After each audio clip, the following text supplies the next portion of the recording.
Hello and greetings. Welcome to Homemaking with Kami.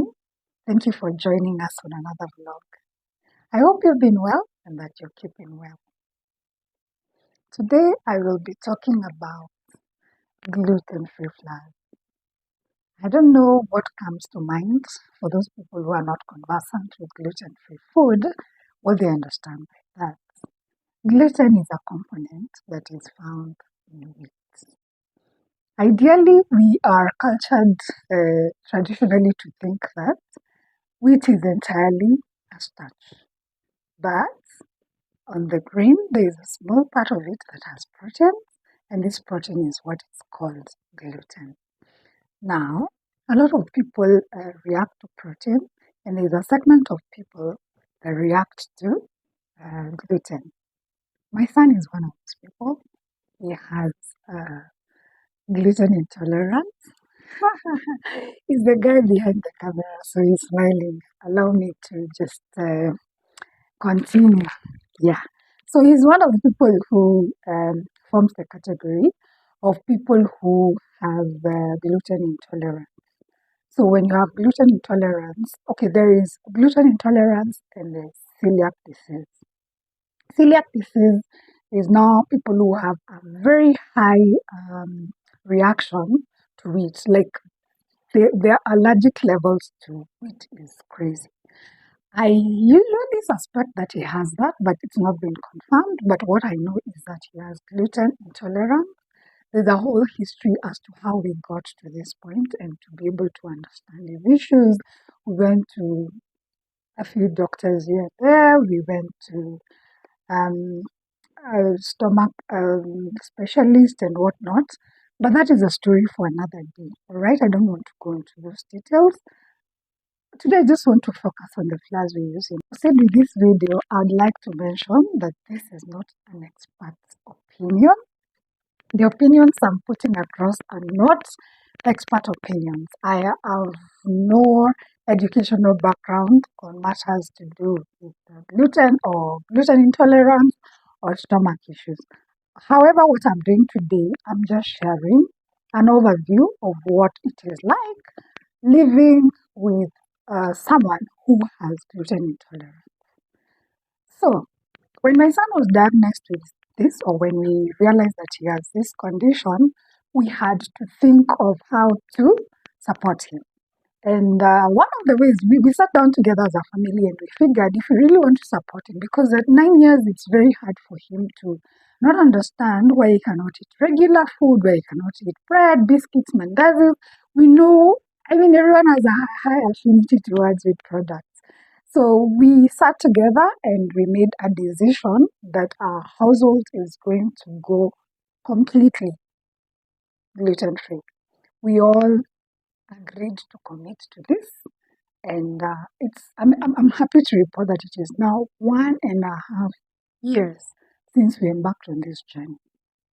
At first, it was not easy. I mean, we've been cultured to grow up thinking that snacks can only be something you make with wheat, whether it's a cake, whether it's pancakes, whether it's mandazis, whether it's, buns, all of those things. And ideally, I don't know why, but for some reason, we have this shoved down on us. When you walk into the supermarkets and everything, the first thing you see is biscuits, bread, stuff like that.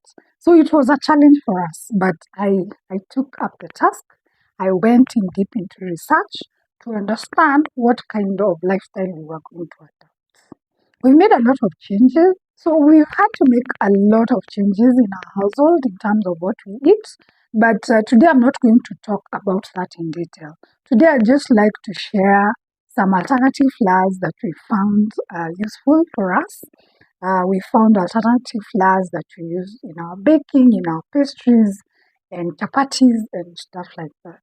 So I hope this video will be helpful to someone perhaps who's suffering from gluten intolerance, who for some reasons, some health reasons, is looking to embark on a lifestyle that is gluten-free, who, whether it's for health reasons or social reasons or whatever reasons, is wondering what they can alternate with wheat.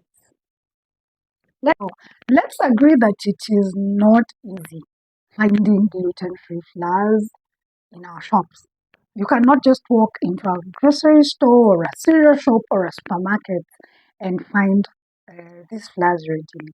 And because they're not ready to come by, obviously because the masses are more bent towards wheat, because they're not easy. I mean, because the populace that uses them is a small segment, they're not easy to find. And something always that is not easy to find is expensive.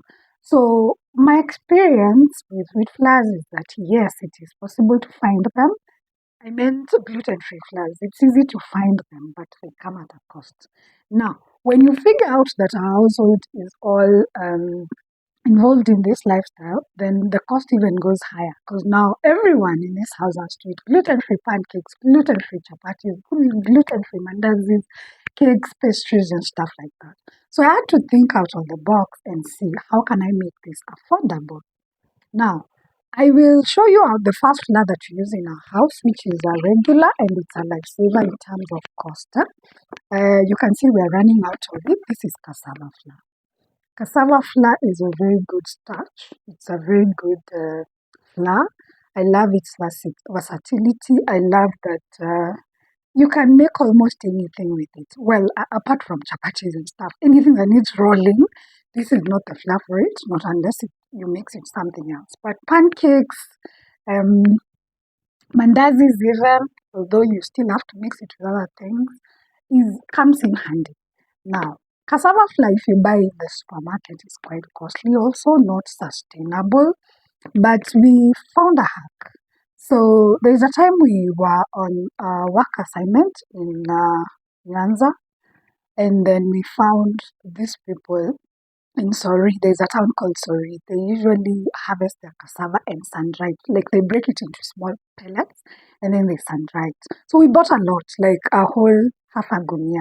We store it in an airtight container. So when we need to make flour from it, we usually go to the Kisiagi. The Kisiagi is the milling station. I don't know what it is called. That one has refused to come. But yeah, we usually go to the Kisiagi and then just grind enough flour that we need. So now, like now, it's running out. Thankfully, we still have some pellets, and we will just go to the Kisiagi and get this done. So cassava flour is a lifesaver for us. Another flour we use in our house is corn flour. Now, corn flour is more or less like your regular ugali flour, only that this one is made from yellow corn. In the absence of this, we alternate this with ugali, like just normal corn flour. This works you can use this to make pancakes. You can use this to make mandazis, but only when you mix with other flours. This comes in handy for pancakes. I mean, on a regular day when you don't have any flour, like when we do not have any of these flours, or if I visit someone who is not gluten free, I know in every household it is easy to find unga ya ugali. So you can use this with milk and eggs. You have to put enough eggs and then make the butter light and you will have very savory pancakes. So this is a favorite of ours. We love it. But if you put a lot of this, your pancakes will be very hard, more like the moraro for ugali, that thing that usually sticks kwa sufuria when you're done making ugali. So we love this one. The next flour I'm going to talk about is oats flour. Now, based on my research, there is oats that contains a bit of gluten and there's some that doesn't. Most of the times you will find that where they're giving caution, they will say may contain gluten. But I've also realized gluten is different. The components of gluten are different. Like the gluten you'll find in oats is very different from the gluten you'll find in wheat. So this particular one has worked for us. It works very well. It's not a paid advert, but this is what we use, and it does not come cheap. It's quite costly. So this one you have to mix with other things. But I love that it is fluffy. It's a very fluffy flour. If you love banana pancakes, banana cakes, I find that this augurs very well with that. So this also aids in adding flavor and the fluffiness when you mix with the other flour. So with the flours I've mentioned, there's also another flour that we use once in a while. That is rice flour. Unfortunately, I don't have it today, but for some weird reason, my son does not like its smell. But it's another one you can use. We even used to try to make vitumbas with it. It's an alternative flour, and that one is relatively easy to find. Now, the flours I've mentioned, um, you would have to mix them together for best results. Like you have to pimanisha yourself because there's really no.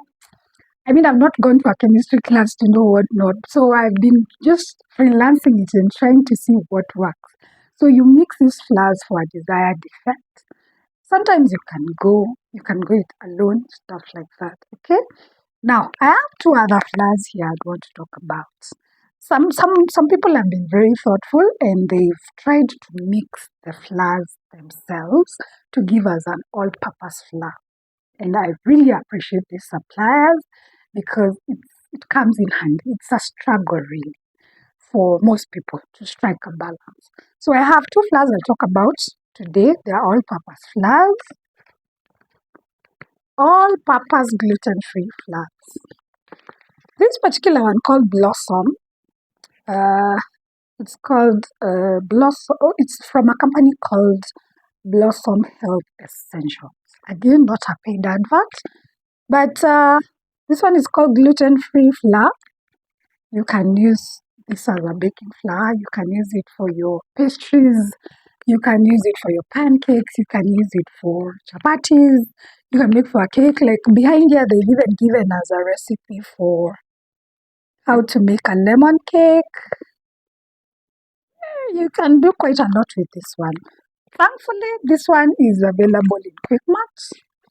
Yeah, and this pack, which is how many grams? This is 500 grams, goes for 328 shillings. So you can see, as I was telling you, gluten-free flours are not necessarily very cheap or affordable at that. So you have to be wise to know how to mix them. Like even this one, when I buy, I still have to mix with this so that we get volumes because I'm usually looking to feed a whole household. So yeah. Now, this is our favorite. It's our household's favorite. Everyone loves this. It's so well balanced. It makes everything taste exceptionally well. From pancakes to mandazis to chapatis to cakes. It's amazing. And like I said, I've not been paid to advertise this. This is just me sharing my experience. So this one is not in the supermarkets. It is made by a company called Home Chef. They usually have supply points. Like I usually pick this in town in this building called Platinum something. It's on Tomboya Street. So now this one is 500 grams. This is less than this is half a kilo and it goes for 350 shillings. This one is very balanced. You can make anything with it. We've made mandazis, we've made chapos. I think we've baked with it and we really love it. Can even make donuts. Here they've given us a recipe. Try this recipe, gluten-free mandazi donut. You can make 80 small mandazis and they've detailed a recipe here. So I will leave the contact details. If you need some, you can reach out to them. This marks the end of our vlog. I hope you've enjoyed this particular vlog. I hope you found it educational. I'd also like to hear from other people who are on this lifestyle, gluten-free living. I'd like to know what you substitute with, what flours you use. Are there any deals where we can get these flours cheaply? What has been your experience? I'd love to hear your response on the matter. Thank you for joining in. We'll see you on the next one. Cheers. Same. If this is content you'd like to see more often, please don't forget to give this video a thumbs up. Don't forget to subscribe. And don't forget to turn on the notification bell so that when we upload new content, you will be the first one to know. Thank you.